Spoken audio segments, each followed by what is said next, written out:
Bismillahirrahmanirrahim. Assalamualaikum warahmatullahi wabarakatuh. Ya, perkenalkan, kami dari kelompok 12 mata kuliah statistik yang beranggotakan 3 orang. Ada Alfian Fadilah, Ahmad Faidlani, dan saya sendiri Muhammad Naufal. Jadi dalam video yang awal ini saya menjelaskan bagaimana membuat atau menentukan judul penelitian kuantitatif. Sebelum itu, kita akan mengulas sedikit apa sih pengertian penelitian kuantitatif. Ya, jadi di sini banyak para ahli yang mengungkapkan pengertian dari penelitian kuantitatif itu sendiri. Namun kita coba ambil yang paling populer gitu ya, dari pengertian penelitian kuantitatif menurut Sugiono. Jadi di sini menurut Sugiono, penelitian kuantitatif itu adalah pendekatan ilmiah yang memandang suatu realitas itu yang bisa diklasifikasikan secara konkret, teramat, terukur. Antara hubungan variabelnya itu bersifat kausalitas atau sebab akibat, yang dimana nantinya data penelitiannya itu berupa angka-angka dan menggunakan analisis statistik. Nah, jadi di sini variabelnya itu memang ada hubungan sebab akibat. Jadi nantinya dari variabel 1 dengan variabel 2 itu memiliki hubungan yang erat gitu dalam penelitian ini. Selanjutnya ada tujuan penelitian kuantitatif. Jadi di sini ada 3 tujuan penelitian dari penelitian kuantitatif itu sendiri. Yang pertama itu menguji hubungan 2 variabel, menunjukkan apakah ada hubungan antara 2 variabel itu. Terus yang kedua ada menguji hipotesis atau teori-teori yang sudah ada. Jadi di sini apabila untuk menguji teori yang sudah ada itu, maka perlunya melakukan penelitian kuantitatif itu ya seperti itu. Jadi dari tujuan penelitian kuantitatif itu memang menguji teori-teori yang sudah ada gitu ya. Apakah itu benar adanya atau masih kurang kuat untuk teori yang sudah ada itu. Lalu tujuan penelitian kuantitatif yang ketiga adalah mencari generalisasi sesuatu yang memiliki nilai prediktif. Jadi dari 3 tujuan penelitian kuantitatif ini sendiri nantinya akan menjadi ciri dari judul penelitian yang akan dibuat. Jadi misalnya kita punya contoh nih, seorang mahasiswa ingin melakukan penelitian dengan tujuan itu melihat hubungan antara 2 variabel. Nah, jadi variabel itu terbagi menjadi 2, variabel independen dan variabel dependen. Apa sih? Jadi variabel independen itu variabel yang memberikan pengaruh, sedangkan untuk variabel dependen itu sebaliknya, variabel yang diberikan pengaruh.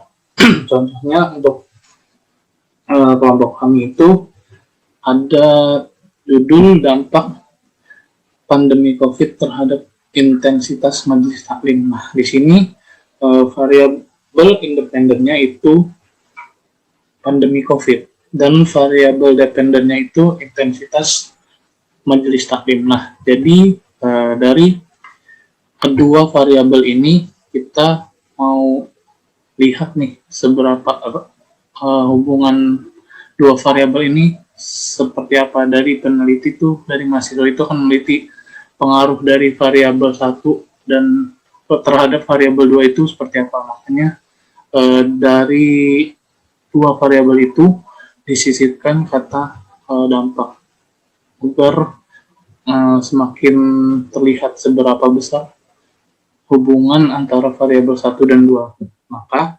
dari kelompok kami itu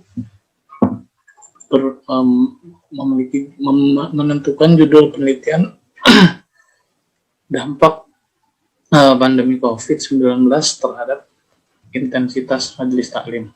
Selanjutnya, bagaimana sih caranya, apa aja langkah-langkah untuk menentukan judul penelitian kuantitatif.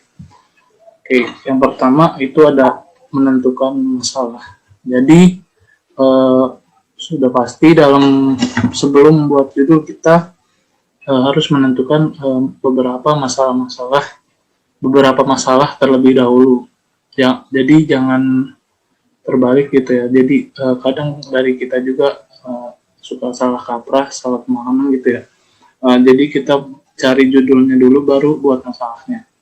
Nah, contoh untuk menentukan masalah itu seperti apa? Misalnya ada jamaah majelis taklim itu selama pandemi itu tidak mengikuti kegiatan majelis taklim dengan alasan misalnya dia takut di tempat itu tidak melaksanakan protokol kesehatan dengan baik.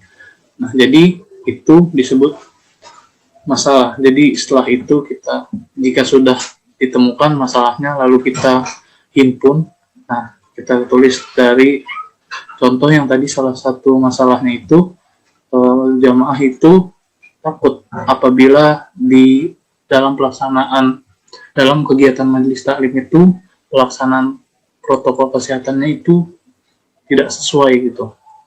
Selanjutnya poin kedua itu dalam menentukan judul penelitian kuantitatif itu menentukan tujuan penelitian. Nah, di sini sudah jelas ya. Jadi sudah ditemukan masalahnya, kita lalu menentukan tujuan dari penelitian itu sendiri. Misalnya dari judul penelitian yang sudah kami tentukan, misalnya untuk melihat hubungan antar variabel misalnya. Jadi apakah pandemi COVID ini berpengaruh terhadap intensitas majelis taklim? Seberapa besar pengaruhnya bagi jamaah majelis taklim yang ikut andil biasanya dalam kegiatan majelis taklim. Terus yang ketiga, kita ada menentukan variabel penelitian. Jadi untuk variabel penelitiannya itu variabel itu merupakan hal-hal yang kita amati, kita cari, kita teliti dalam penelitian.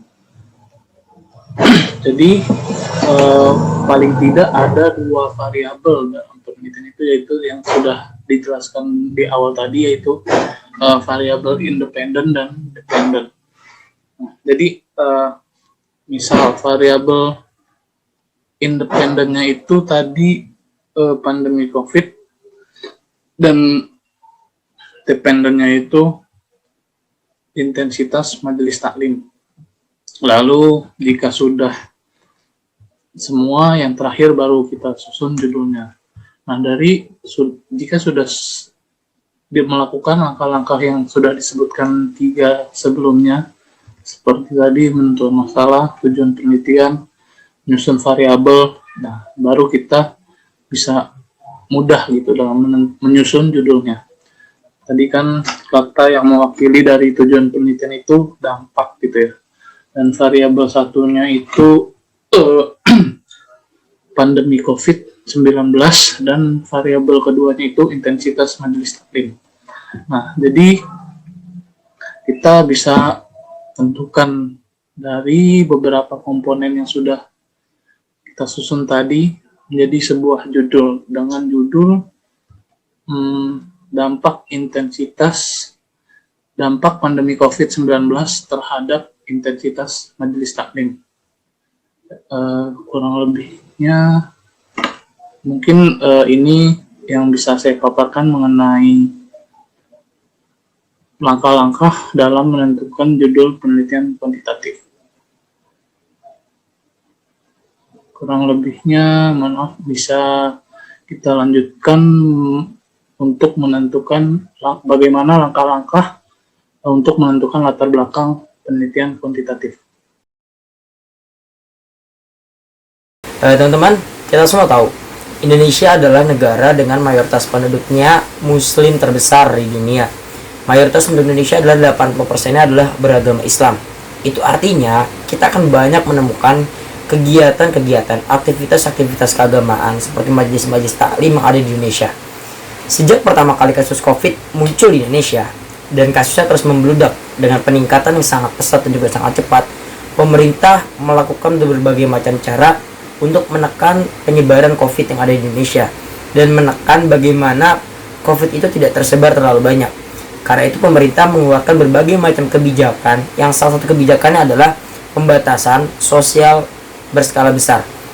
Dengan adanya PSBB ini, maka otomatis semua kegiatan-kegiatan yang sifatnya secara berjamaah atau berkelompok akan dilarang oleh pemerintah. Bahkan pemerintah mengeluarkan larangan tidak boleh berkerumun lebih dari 5 orang.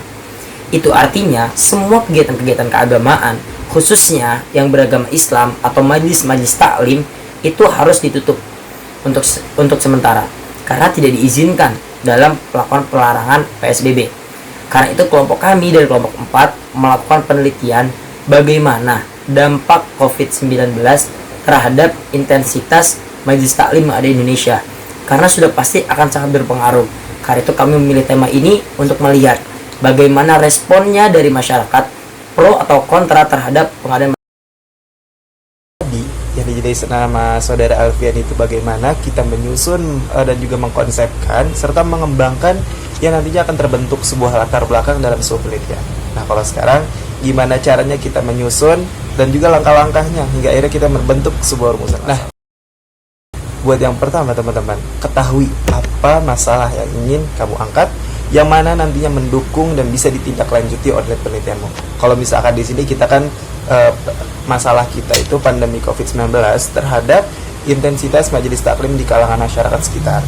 Nah, nantinya bagaimana, terus juga apakah mereka akan mempunyai kekhawatiran tinggi dan sebagainya, akhirnya kita bentuk dalam sebuah poin di rumusan. Oke, yang kedua teman-teman. Yang kedua, pikirkan mengenai hal-hal apapun itu yang berkaitan dan juga bisa dibuat di dalam pertanyaan sebuah penelitian. Nah, nantinya kita tuangkan dalam konteks 5W1H. Nah, gitu teman-teman. Nah, ketika teman-teman sudah mengumpulkan banyak sekali pertanyaan, coba akhirnya teman-teman kerucutkan, pilihlah yang benar-benar kritis. Nah, yang keempat teman-teman, rumusan masalah pun bisa dijadikan sebagai petunjuk, sebagai pusat penelitian, yang nantinya acuannya itu sesuai dengan data dan fakta. Selanjutnya teman-teman, coba teman-teman hubungkan rumusan masalah teman-teman ke teori-teori yang sudah ada. Jangan sampai nantinya ketika teman-teman keras kepala atau teman bersikeras terhadap rumusan masalah, teman-teman nggak mau yang namanya menghubungkan rumusan masalah teman-teman sama teori yang sudah ada. Dikhawatirkan teman-teman akan memunculkan dalil-dalil atau teori-teori yang baru yang mungkin nantinya tidak sesuai. Langkah terakhir teman-teman, ini agak penting banget sih. Rumusan masalah yang teman-teman buat itu harus bisa diterapkan di judul penelitian teman-teman. Kalau tadi kita udah menyusun atau membuat langkah-langkah untuk membentuk sebuah rumusan masalah, kalau sekarang kita saya akan menjelaskan bagaimana sih caranya kita ngebentuk atau menyusun langkah-langkah untuk pembatasan masalah itu sendiri. Itu buat apa sih? Berguna nggak sih? Nah, teman-teman, pembatasan masalah itu fungsinya atau digunakan untuk apa? Untuk kita menghindari penyimpangan atau pelebaran pokok masalah yang mana nggak sesuai atau akan memudahkan pembahasan ketika nanti kita melakukan penelitian, dan juga lebih terarah, jelas, sesuai dengan apa yang kita harapkan dan sesuai dengan tujuan yang telah kita. Oke, poin pertama yang harus kita perhatikan ketika kita menyusun batasan masalah. Batasan masalah ketika kita susun, sesuaikan dengan kemampuan kita, sesuaikan dengan kemampuan si peneliti. Jangan sampai melebihi ekspektasi yang telah kita rencanakan tapi ternyata itu semua tak terrealisasi. Yang kedua teman-teman, sesuaikan batasan masalah yang teman-teman bakal buat, yaitu dengan data dan fakta yang ada di. Selain teman-teman itu ketika menyusun batasan masalah, sesuaikan dengan kemampuan teman-teman, sesuaikan dengan data dan fakta yang ada di lapangan. Teman-teman juga sekiranya atau hendaknya itu memiliki menyusun batasan masalah itu atau yang ditetapkan itu memiliki daya tarik yang tinggi. Untuk siapa? Untuk teman-teman khususnya ketika teman-teman adalah seorang peneliti, dan juga untuk teman-teman yang nantinya membaca hasil penelitian dari teman-teman tersebut. Nah, yang ketiga teman-teman, ini cukup penting sih. Teman-teman ketika menyusun rumusan masalah, membuat rumusan masalah, teman-teman harus memperhatikan kira-kira itu rumusan masalah yang teman-teman susun bertele-tele apa enggak, terus juga jelas apa enggak, padat apa enggak, dan yang terlebih itu mempunyai nilai manfaat atau nilai dari sebuah penelitian apa enggak. Bismillahirrahmanirrahim. Ya, kita lanjut ke tahapan selanjutnya, yakni di sini kita akan menjelaskan mengenai tutorial bagaimana cara membuat tabel distribusi frekuensi pada aplikasi SPSS. Nah, di sini dari kelompok kami sudah terkumpul data-datanya, data dari kuesioner yang sebanyak 17 responden dari kuesioner kami. Dari itu kita ini mengulas sedikit ya. Jadi di sini kita ada 5 pertanyaan dengan beberapa pilih opsi jawaban gitu sesuai dengan pertanyaannya. Dari skala 1 hingga skala 5 sesuai dengan pertanyaannya. Nah, dari itu kita beranjak ke aplikasi SPS. Mari kita buka aplikasinya. Ya, oke. Nah, sini sudah terbuka aplikasi SPSS-nya. Lalu untuk memasukkan data-data tadi kan ada pertanyaan 1 hingga 5, lalu kita buat kodenya dengan kode P1 hingga P5. Kita masuk ke menu variable view untuk kita masukkan kode yang tadi, kode P1 untuk pertanyaan 1, P2 untuk pertanyaan 2, P3 pertanyaan 3, P4 pertanyaan 4, dan P5. Oke, kita masukkan labelnya. P1 itu pertanyaan 1, P2 itu pertanyaan 2, P3 itu pertanyaan ketiga, P4 itu pertanyaan 4, dan terakhir P5 pertanyaan 5. Oke. Nah, dari sini jika sudah kita masukkan label-labelnya dan kodenya, lalu kita masukkan values-nya. Jadi kita masukkan nilai tadi dari masing-masing pilihan jawaban atau variabel yang sudah ditentukan dari masing-masing pertanyaan, dan kita masukkan nilainya atau skalanya. Nah, untuk value ini kita masukkan berupa angka. Kita masukkan tadi misalnya untuk poin untuk pertanyaan 1 dengan nilai dengan value 1 itu masukkan labelnya tidak khawatir. Kita lanjut. Kedua, values yang kedua itu kita masukkan biasa saja. Kita masukkan labelnya biasa saja. Lalu value ketiga kita masukkan labelnya berupa cukup tinggi. Oke.